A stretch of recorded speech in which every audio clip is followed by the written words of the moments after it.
Olá pessoal, tudo bem? É um prazer tê-los aqui conosco novamente. Hoje iremos falar sobre uma dúvida que é bem frequente em clientes, simpatizantes, curiosos e até mesmo aqueles que estão com planos para iniciarem um culto religioso. Logo após a vinheta, daremos continuidade ao assunto: quais são as minhas entidades?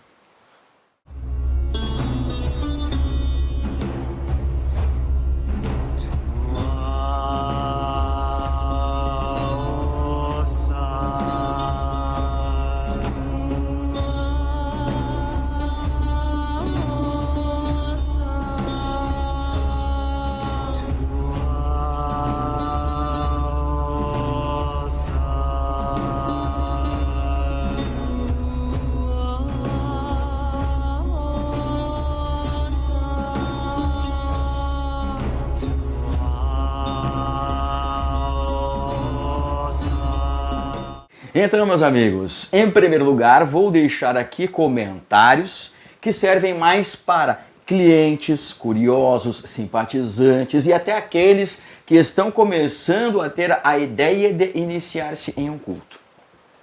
Vamos lá. Darei exemplos aqui de cultos religiosos mais antigos para que você possa basear exatamente aquilo que eu estou falando com a lógica de fato, verdadeira e incontestável. Igreja Católica, Igreja Quadrangular, Testemunha de Jeová, Seichonoye, Budismo, Islamismo, Hare Krishna. Então, estes cultos religiosos e práticas espirituais, eles têm uma base, uma origem e respondem ao que nós chamamos de uma matriz. Exatamente. Como, por exemplo, a Igreja Católica. A Igreja Católica, todos sabem, é o exemplo mais simples e fácil de entender. Ela tem a sua matriz que é lá no Vaticano, ok? E todos os templos são como se fosse uma filial, executando os atos de acordo conforme estabelece a matriz. O mesmo que, por exemplo, uma franquia. Simples, McDonald's. Em todos os McDonald's, em todas as lojas, independente da cidade, independente do país, nós temos o mesmo cardápio, a mesma forma de preparo, mesma apresentação. O mesmo ocorre em cultos religiosos onde se tem uma matriz que estabelece as regras e as filiais seguem estas regras. Então, em cultos religiosos onde nós temos centralizado o poder, nós não teremos variações expressivas de um templo para o outro. Então, em qualquer lugar do mundo em que você entrar em uma igreja católica, a forma de tratamento, as práticas, as orações, a forma de tratamento são as mesmas. Pouquíssimas são as variações, ok? Mesma coisa como em uma franquia de uma loja. Mas em cultos religiosos e práticas espirituais, onde existe a manipulação de forças espirituais, como evocações, encantarias, feitiços, magias, mandigas. E também existe a tentativa de contato direto com entidades, seres do mundo espiritual. Estes cultos e práticas religiosas, eles seguem uma base, porém, o poder não é centralizado. O poder, ele é individualizado. Ou seja, cada núcleo age de acordo com o seu próprio entendimento, de acordo com os seus ideais, de acordo com aquilo que julga ser o correto e coerente para a sua própria existência. Por isso nós temos em vertentes idênticas, em lugares diferentes, uma alteração de ideais, às vezes singelos e às vezes bem significativos. Isto ocorre em qualquer tipo de prática espiritual onde haja manipulação de forças espirituais e a tentativa de contato direto com os seres do mundo espiritual.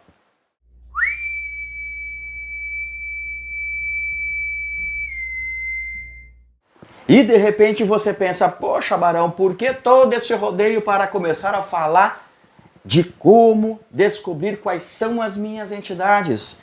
Simplesmente pelo um fato importantíssimo, porque isto pode desencadear confusão e já vi muitas pessoas desistirem de uma iniciação porque acabou fazendo consultas em lugares diferentes e surgiram entidades diferentes e a pessoa disse, está uma confusão isso aqui, então já vou até parar, acho que não é para mim fazer, entende? Então nós temos que entender a base de cada tipo de assunto correspondente a práticas espirituais. O que eu quis dizer até agora é o seguinte: cada templo tem a sua própria ideologia, a sua própria forma de pensar e de praticar o sagrado. Vamos aqui, Nação Cabinda. Nós temos um templo aqui de Nação Cabinda, nós temos um templo ali no outro bairro de Nação Cabinda. De repente, eles são da mesma bacia. Isso nós dizemos quando são da mesma família religiosa. Eles têm a mesma origem. Foram preparados pelo mesmo Babalorixá ou Ialorixá. Os dois são de Nação Cabinda. A mesma origem religiosa. Porém, neste templo, a ideologia é uma, no outro a ideologia é outra. Porque cada templo coloca o seu próprio tempero. E isto não é errado. Não é errado. Exatamente. Os cultos aonde existe a manipulação de forças espirituais e o contato direto com entidades e seres do mundo espiritual são cultos livres. São cultos livres desde sua origem. Pois não existe uma matriz, uma central, não existe um ponto de poder. Cada célula é a sua própria fonte de sabedoria e de poder.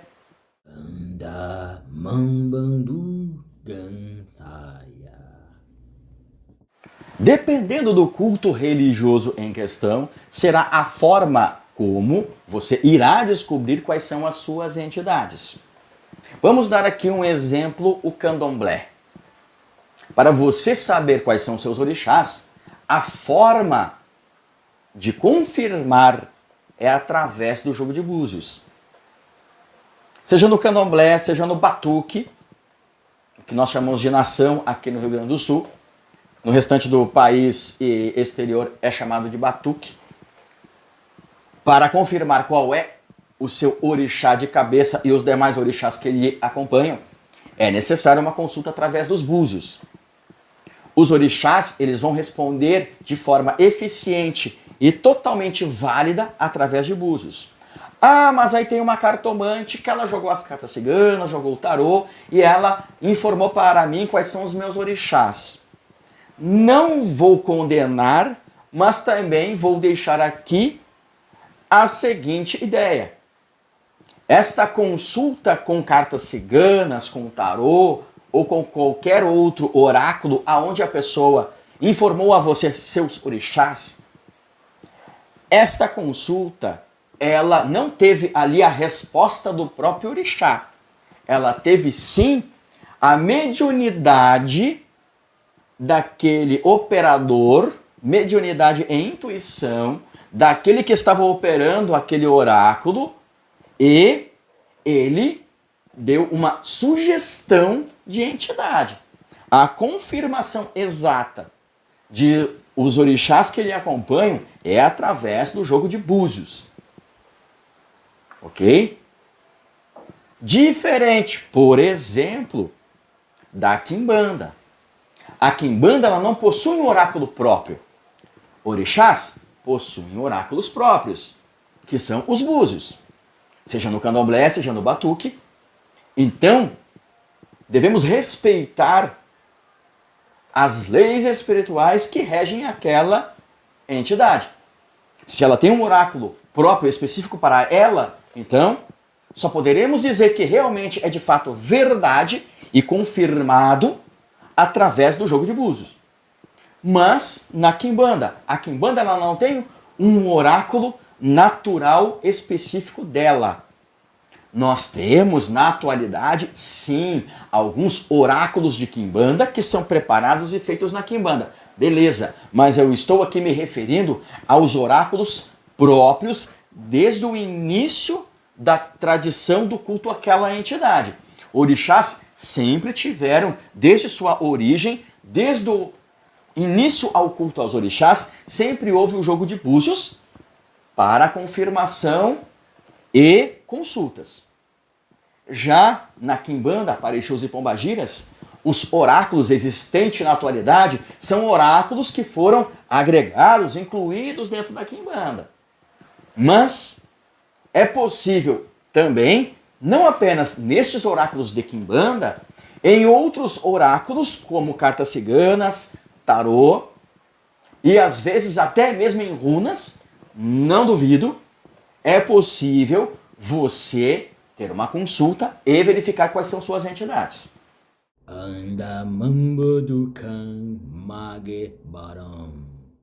Quando nós estamos falando no culto a orixás, seja no candomblé ou seja no batuque, a ideia do culto a orixás é de que o orixá nasce junto com a pessoa. Ou seja, no momento em que você nasceu, o orixá já está ali acompanhando você. Então, a tendência é de que, mesmo você fazendo consulta em templos diferentes, o seu orixá de cabeça, o dono do seu ori, será o mesmo. Porém, você precisa entender, candomblé é uma forma de culto a orixás, batuque é outro culto a orixás.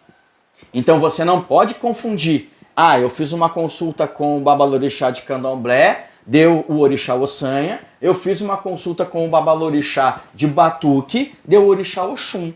Por que deu diferente? São cultos religiosos diferentes. Cultos religiosos diferentes. Até porque no candomblé a quantidade de orixás é bem superior à quantidade de orixás no batuque. Mas se você for em vários templos de candomblé e jogar para ver quais são suas entidades, nós teremos a tendência de que a entidade de cabeça se repita inúmeras vezes. Mesma coisa sendo no batuque. Já em se tratando de Exu e Pombagira, não são entidades que nascem com você. Então, você não vai saber quais são os Exus que me acompanham. Não. Os orixás que te acompanham? Sim. Exus que me acompanham? Não. Nós temos inúmeras formas de organizar, saber quais são os Exus mais indicados para acompanhá-lo em uma trajetória religiosa. Exatamente. E Exus e Pombagiras não são entidades que estão acompanhando você. Não. Exus e Pombagiras são entidades que são, sim, convidadas a participar de sua trajetória espiritual. Não são entidades que nasceram com você, estão acompanhando você pela sua trajetória aqui neste plano carnal. Não. Orixá sim. O orixá vai acompanhar você desde o seu nascimento, porém, sem influenciar ou interferir em sua vida, e isto só será feito quando você for alguém que estará lá participando de um ato, tendo algum trabalho feito para você, ou quando você for iniciante. Aí sim, o orixá estará ativo em sua vida. Caso contrário, o orixá existe em sua companhia, porém está inativo, sem participação. Exu e Pombagira, eles vão entrar em sua trajetória espiritual, vão acompanhar você no momento em que você iniciar em um culto. Então existem inúmeras formas de definir quais são Exus e Pombagiras mais adequados para você. Isto depende do templo aonde você estará verificando isso. Cada templo tem uma forma de pensar e uma forma de encarar as personalidades características de cada entidade. Quando nós vamos ver quais são os Exus e Pombagiras mais indicados para uma pessoa, serão aquelas entidades que possuem habilidades, características, personalidades equivalentes, compatíveis com você. Mas, dependendo da vertente de Quimbanda e dependendo de como é a interpretação daquele mestre para com aquelas entidades, poderá haver mudanças e significativas mudanças nas entidades previstas para você. Então, se você fizer a consulta em um templo de Quimbanda, você terá determinadas entidades. Se você fizer a consulta em outros templos, poderão surgir as mesmas entidades ou até mesmo poderão ser todas as entidades diferentes. Isto porque a forma como são vistas aquelas entidades são diferentes em cada templo. Sendo assim, não é errado quando você vai e pergunta quais são as minhas entidades em uma consulta para um mestre de Quimbanda. Quais são minhas entidades? Ele te dá uma relação de entidades, você faz uma consulta com outro mestre de Quimbanda e ele te dá entidades diferentes. Nenhum dos dois está errado. Cada um está dando a relação de entidades mais adequadas para você, se você for iniciar com ele. Ok?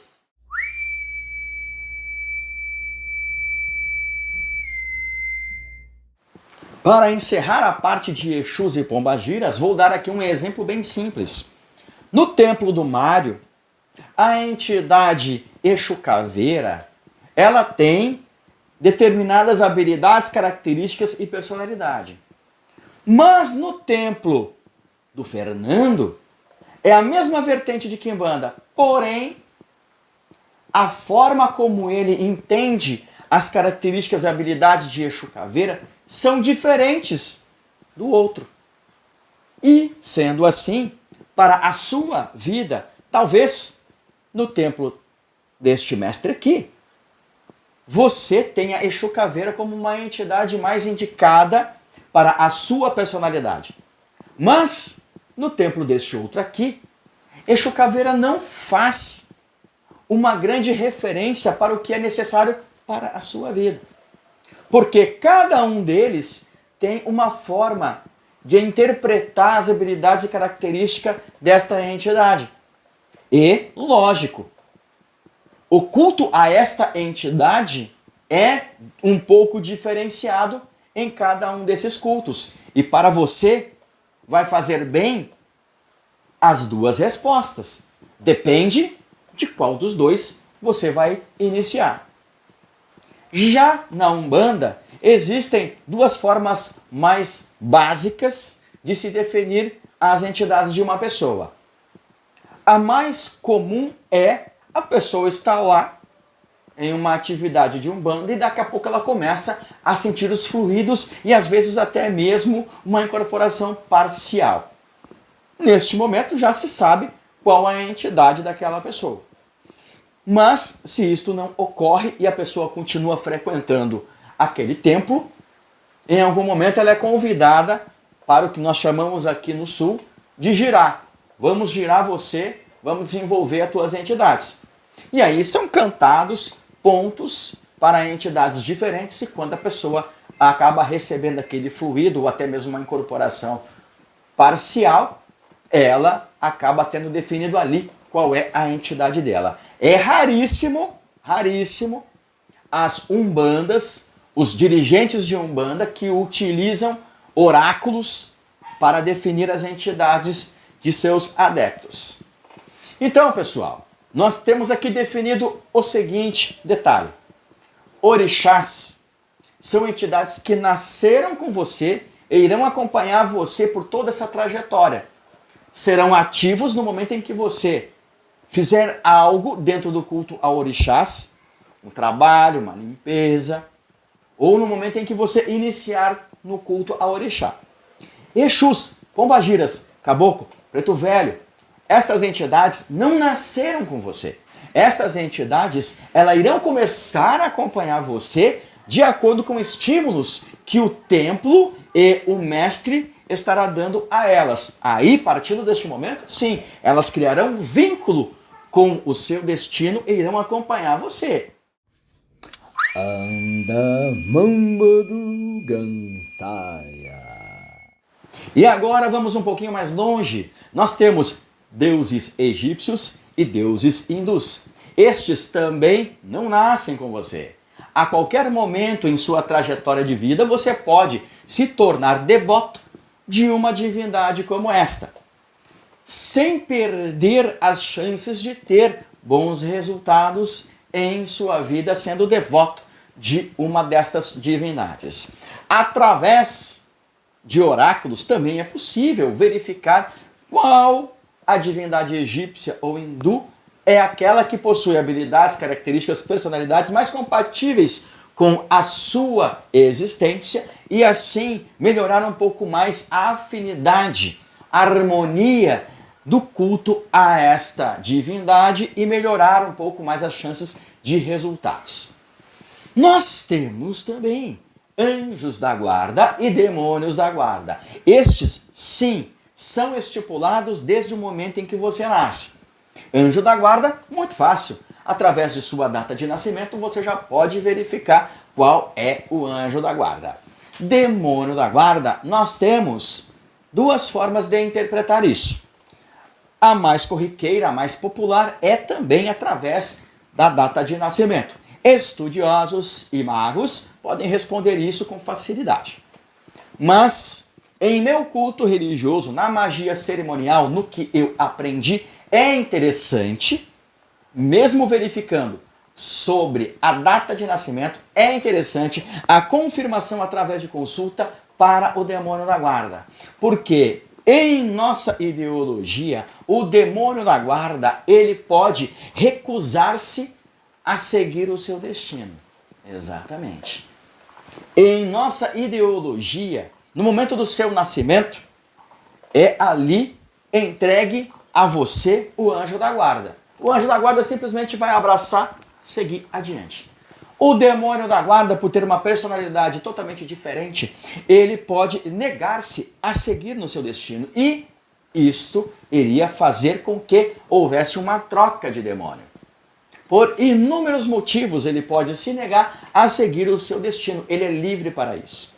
O anjo, ele abraça a causa e segue adiante. É da natureza dele. Agora, o demônio da guarda, em nossa ideologia, não estou dizendo que isto é o correto, que isto é o único, que isto é o sagrado. Não, estou dizendo que, como eu aprendi, é assim. É recomendável, interessante, fazer uma consulta espiritual para confirmar o demônio da guarda, ok?